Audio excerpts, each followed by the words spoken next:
Welcome back to a very confused Munchausen's Proxy. What is confusing me?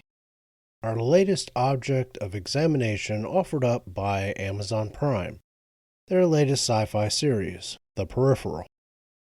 And of course, this is the spoiler review for Episode 4. Why am I confused? Because I'm not sure whether they want people watching their shows or not. Episode 1 of this series was pretty good, some forays into modern feminism aside. Episode 2 was not so much, with even more politics injected into the show, and a much less compelling episode. Episode 3 was a bit of a mixed bag, with some things done better, and others getting wearying. Episode 4, well, let's just get into what they gave us, and perhaps going through it will stop the thoughts from rattling around in my mind. We start off in 2075 London with a younger Wilf and Alita, this time before they were adopted. They're scrounging around for an older teen named Angus. When Wilf comes in with less than what was expected, he cuts Wilf off. Shortly thereafter, they hear someone outside and see a setup by what looks like some kind of government organization or charity, and they're giving out food. Wilf is sent by Angus to see if he can get some, since he is not pulling his weight. Alita is worried that this is some kind of lure, because people have been going missing. Wilf goes anyway after Angus taunts him about Alita standing up for him. When he gets close, however, he notices there's something odd about the whole thing. He throws a rock and realizes it's a hologram. Two men in hazmat suits come out of the fog. Fog? Smoke? Smog? Whichever. He runs and starts shouting for Alita like an idiot. Matching his idiocy, Alita begins shouting as well and runs towards him into the murk. Naturally, they miss each other because they're both idiots, and she suddenly realizes he is behind her. She turns to run back, but is caught by one of the hazmat guys. She starts screaming, and Wilf turns to run to her, but, of course, runs right into the hazmat guys. And this was just the beginning of the episode. Back in 2099, Wilf hands over the implant Alita left along with the chips from the Peripheral doctors, saying the chips can be traced back to the pilots of the Peripherals. Lev says that he is tempted to just throw them and the whole project into the river. Wilf wants to continue, and Lev tells him that Alita is probably dead, either killed by RI or dead because the immunity booster in the implant is no longer working for her. In Tennessee, Flynn is beginning to show more side effects from the Sims. She's trying to brush her teeth when she notices that her eye has gone all bloody. Then her hand contracts, and when that pain subsides, the blood in her eye is magically gone. So was it really there, or was she hallucinating it? If she wasn't hallucinating it, did the hand contracture somehow make the blood go away? What's going on here? They never explain this crap. Moving on. Deputy Dumbass, whose name, again, I just can't be bothered to look up and can't remember for the life of me. Anyway, he shows up for a night visit in civvies in his own truck to show he's not there on business, and he's trying to get them to tell him what's going on by admitting he saw Burton shaking hands with Pickett.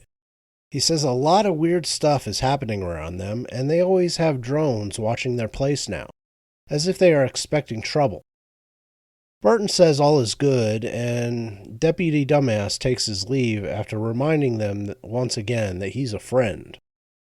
When he's gone, Flynn is in her room when she asks Burton why they can't tell him about everything, and I wanted to head desk myself into a coma again.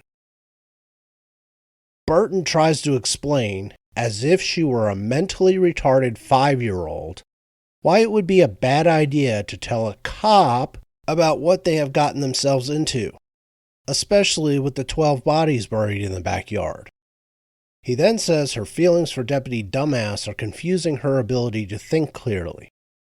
She asks him what he means, and he takes the wedding cake topper she took from work when the nerds put in one too many for Deputy Dumbass and his fiancée.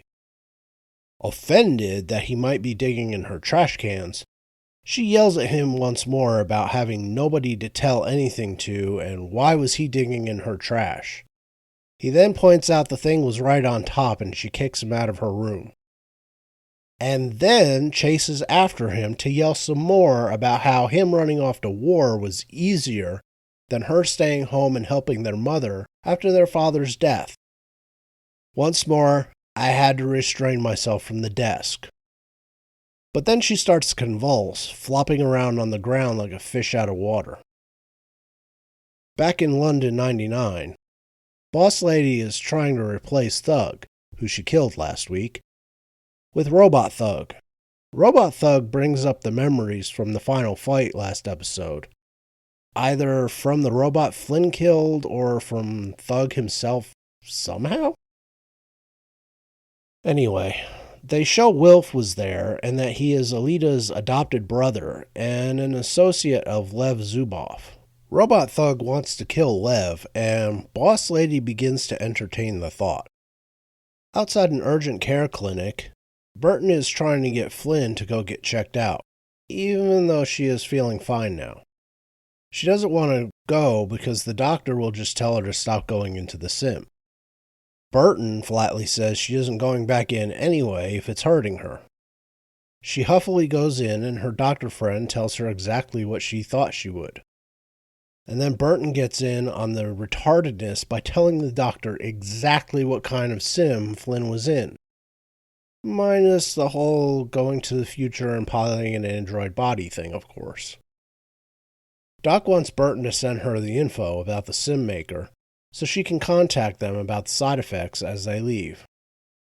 At home, Burton catches Flynn in a sim of some childhood memories about Halloween from before their father died. He jokes that the doc probably meant all sims. He then apologizes for getting her involved in the sim and just about every other thing under the sun. Flynn brushes it off, saying that she's not sorry she went in, and that it was worth it if only for the cure for their mother. Then we get a weird, creepy, odd, I really don't know how to describe it. It's a scene when Wilf walks in on Lev's wife having a cup of tea. She starts psychoanalyzing him and then bullies him into dancing with her. The scene then cuts to Lev watching them dance more and more spicily on the security camera. I guess that feeds into his eye implant. That is about when Boss Lady shows up in the garden he is sitting in. She accuses him of hiring Alita to steal from her, and the scene was just an excuse for a crude exposition dump.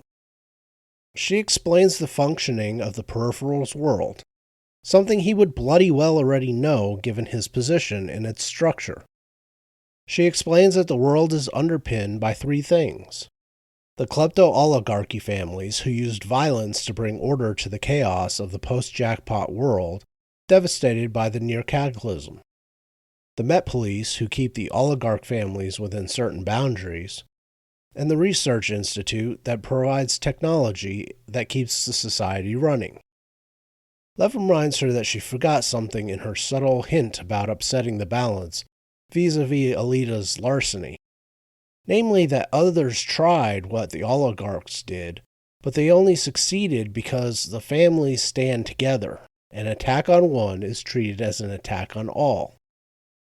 Boss Lady then snarkily asks about Wilf, and mentions one of Lev's former employees who was given up by the families in order to keep the balance. She tells him that the man was killed by nanobots, who merely need DNA samples to attack. As she leaves, and this is where we dip into the retard pool again, she swipes his teacup because everyone in this episode was just absolutely blindingly retarded. He just listened to her threaten him with DNA-targeted nanobots, and then forgets to keep an eye on his own DNA-smeared teacup after she purposely looked at it while telling the story of his dead employee? Right. Burton and his cousin and Connor argue over whether one of them should go into the sim in Flynn's place in order to see what it is like, and if it is safe. Connor gets wide eyes when Burton tells him Flynn has a whole body in the future that she inhabits. They cut to Ash brushing Flynn's peripheral's hair when suddenly the peripheral comes alive in an unscheduled time. He tries to run away with the peripheral, but Ash cuts the connection. Connor tells them to put him back in. Cut away again, back in Flynn's childhood sim, where Wilf has somehow hacked in to project himself. He tells her that they know about her seizure from Connor. He promises they will investigate and only ask her back if it's safe. Before he leaves, she tells him about a Lev Zubov who was killed in her time, slaughtered along with his whole family. When Wilf goes to report to Lev, he tells him about the Lev Zubov hit in the past, and Lev laughs at his sentimentality, admitting he put the hit out on his double because he felt weird knowing there was another Lev Zubov in another time. Wilf stares at him like he is crazy when Lev said he was going to offer to whack Wilf's double, but that they were a little unclear about Wilf's murky lineage. Wilf leaves a little weirded out. Burton and Connor are talking about bangable high school teachers while Burton makes breakfast. Flynn comes in and they get to talking about the sim.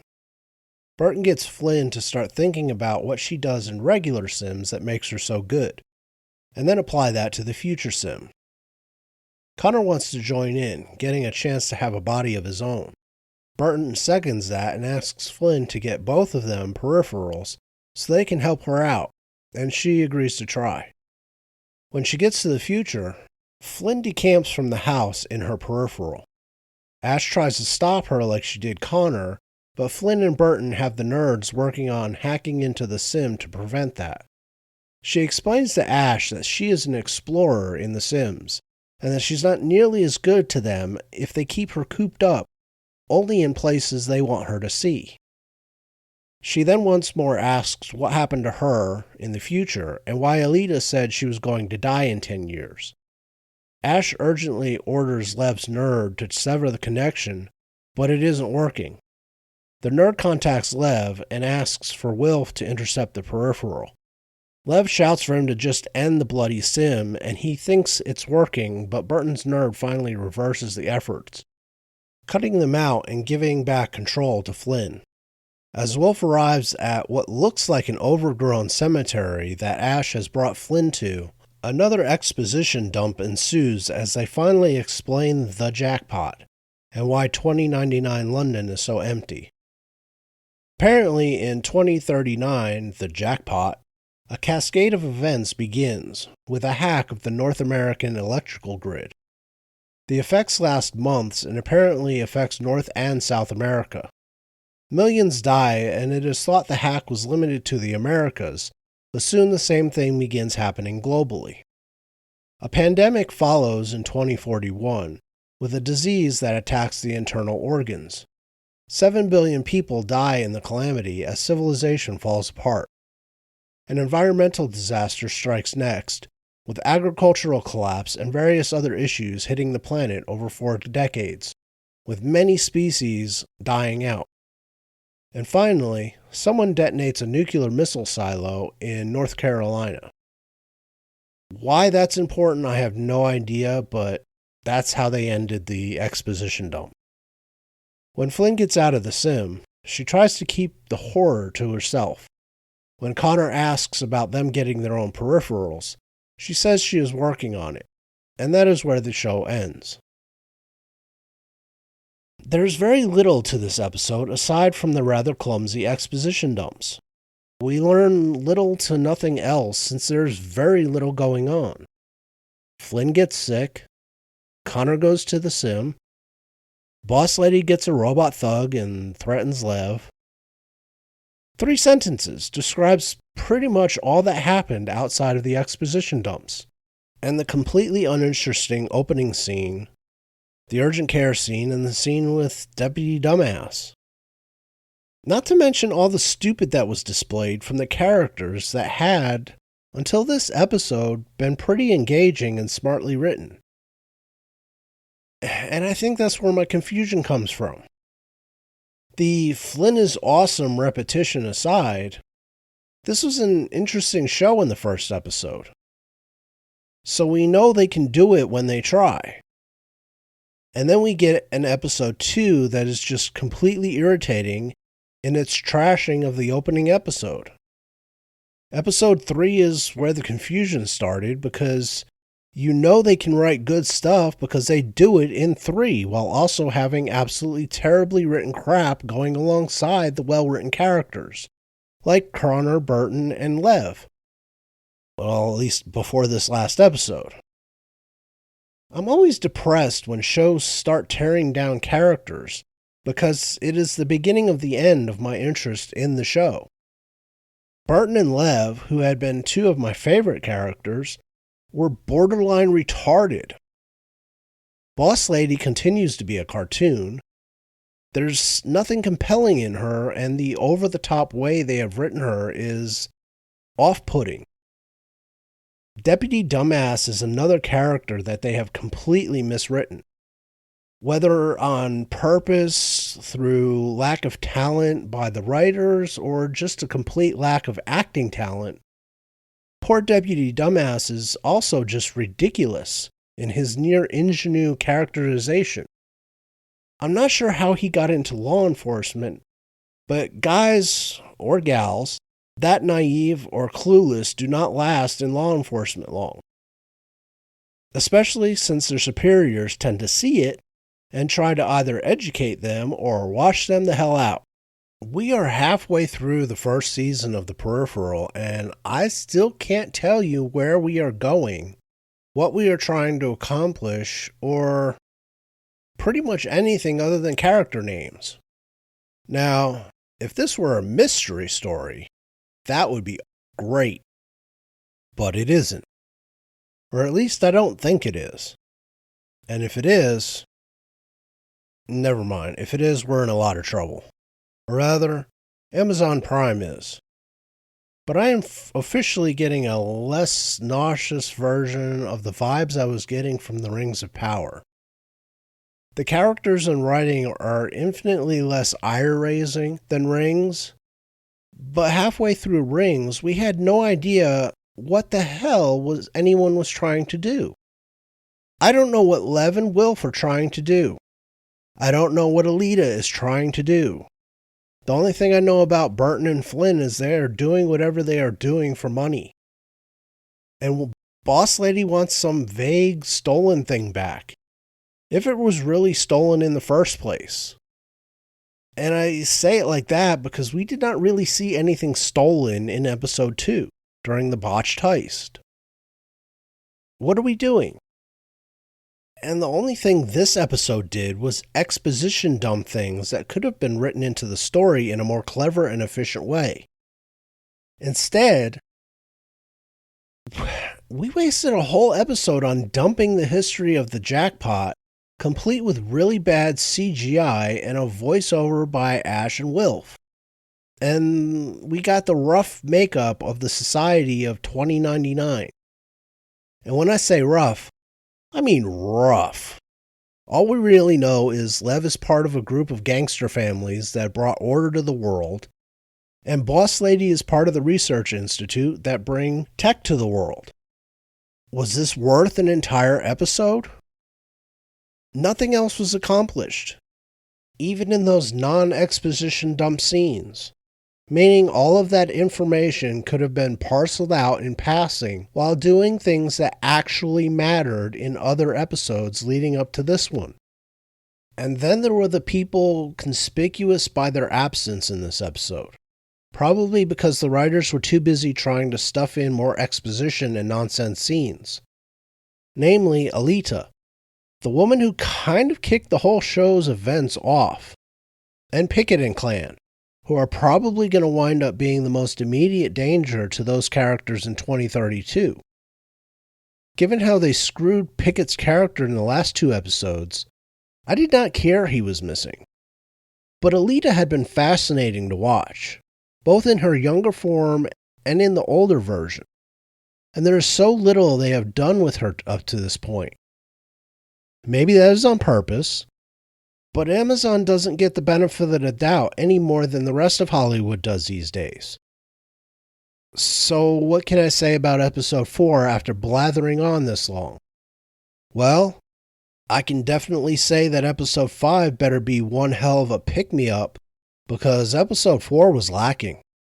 It was lacking in action, intrigue, dialogue worth listening to, characters acting and interacting in ways that were interesting, or plot advances that were at all compelling. Episode 4 was fluff and filler with no substance, and when you have an episode like that, you know the writers either had no idea what they were doing, or they were trying to stretch the season's storylines to make the episode count, and could not figure out how to do it without something like this nonsense. Was it Rings bad? No. Nothing I have ever watched outside of the CW is that bad. And Rings makes even some of the dreck of the CW watchable. But this was definitely not entertaining. I think the writers on this show can do better, but I have not seen it since the premiere. And if they are planning more than one season, they better step up their game in the back end of this series. They should be aiming for something better than the Rings of Power or the Wheel of Time, getting second seasons simply because Amazon's higher-ups are too prideful and have spent too much money to give up on trash when they see and hear it. The show can be good. The question going forward is, will it? That is all for this video. If you like what I do here, please hit the like button, subscribe to the channel, share the video, and leave your comments or constructive criticism below. It really does help me out, and I appreciate it all. Thanks, and see you in the next video. Tschüss.